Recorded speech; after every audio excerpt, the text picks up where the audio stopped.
overtime on a top-secret military augment called the Typhoon.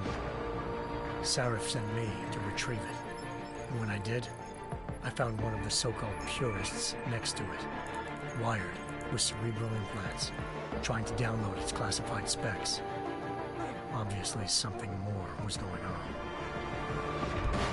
The Aug killed himself before I could question him. Sarif ordered me to dig deeper, so with the help of Frank Pritchard, Sarif's head of cybersecurity, I did. Turns out a second hacker had been controlling the Aug's actions from somewhere off-site. Pritchard and I tracked his signal to a secret FEMA internment camp in Detroit. The Black Op mercenaries were there. The same mercs who'd left me for dead 6 months before. Figured they'd try again when they saw me. Wasn't so easy for them this time. I took out the tank named Barrett, even got him to give me a new lead. A penthouse apartment in China. Of course, we both knew it would be a trap in the end.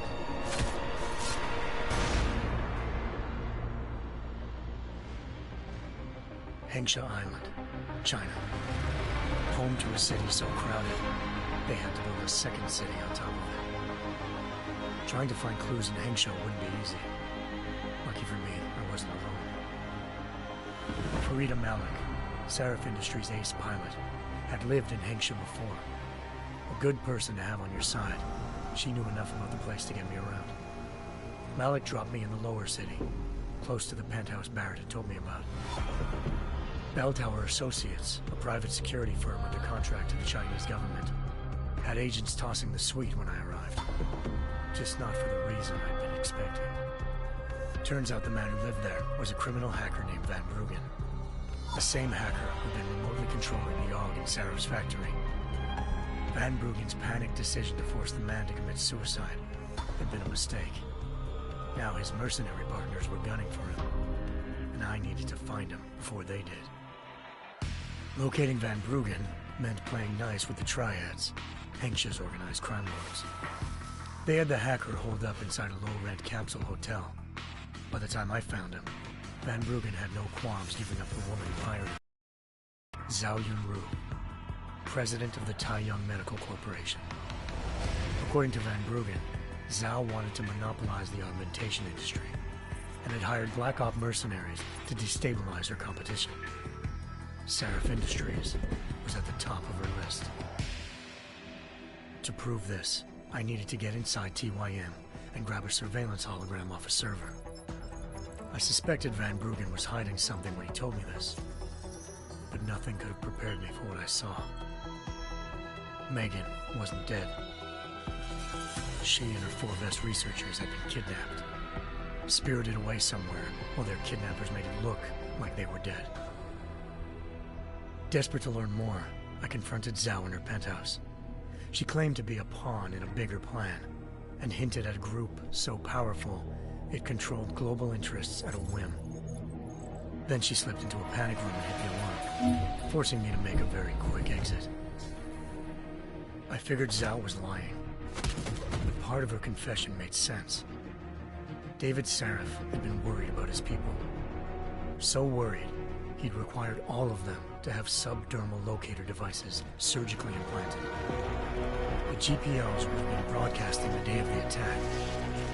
But Zhao said a single call to Picus, the world's leader in global 24-hour satellite news, had turned those signals off. I needed to fly to Picus headquarters in Montreal if I wanted to learn more.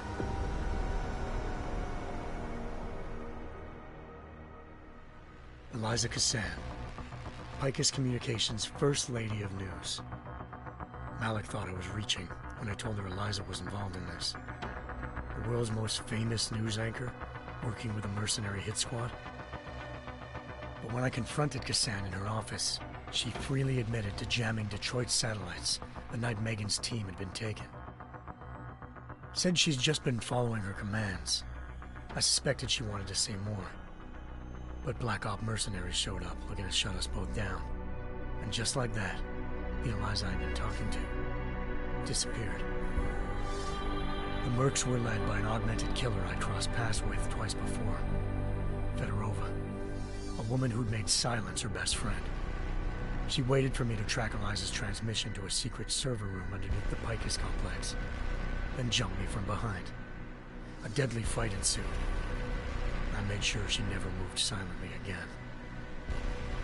With Fedorova down and no one left to keep Eliza quiet, she reappeared.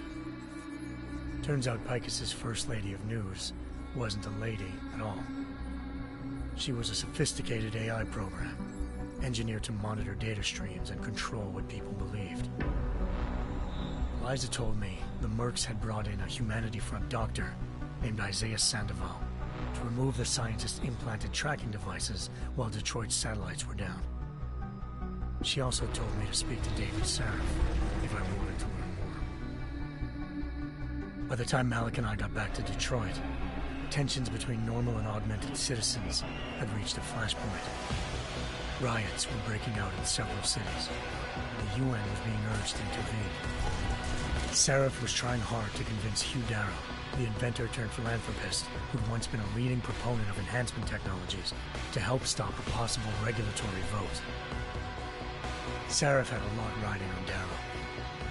Megan's discovery would have given millions of people the chance to evolve beyond their normal human abilities, and at the same time catapulted Sarif Industries to the top of the Fortune 500. According to Sarif, Megan's kidnappers knew this, and didn't want people evolving unless they controlled how it was done. He called his enemies Illuminati, and urged me to keep searching. Determined to do so, I tracked down Sandoval via America's most outspoken augmentation opponent, Bill Taggart, Sandoval's boss and founder of Humanity Front. Sandoval admitted to operating on Megan's team when I confronted him, but said he hadn't removed their GPLs. He'd merely switched them to a different frequency. Pritchard was able to trace one of the... Malik and I immediately took off in pursuit. Unfortunately, the Illuminati were one step ahead.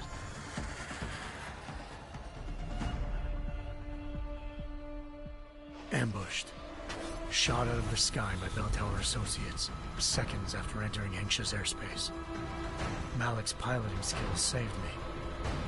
After a tense and bitter struggle, I escaped into Lower Hengsha. The tracking signal I was following led straight to the Triads, or more specifically, to the augmented arm of Tong Si-hung, leader of a gang of augmentation harvesters. Tong said they'd taken the arm off a corpse, which Bell Tower had left at their door, meaning at least one of Sarif's scientists was dead. Maybe not the rest of them, though. Tong pointed me to a port used for human trafficking and helped me slip aboard a Bell Tower ship. It was sailing to Rifleman Bank Station, a military base in the South China Sea. Bell Tower was holding kidnapped civilians as prisoners there, and using them to perfect the Hyron project, a human-computer interface that left most of its test subjects then.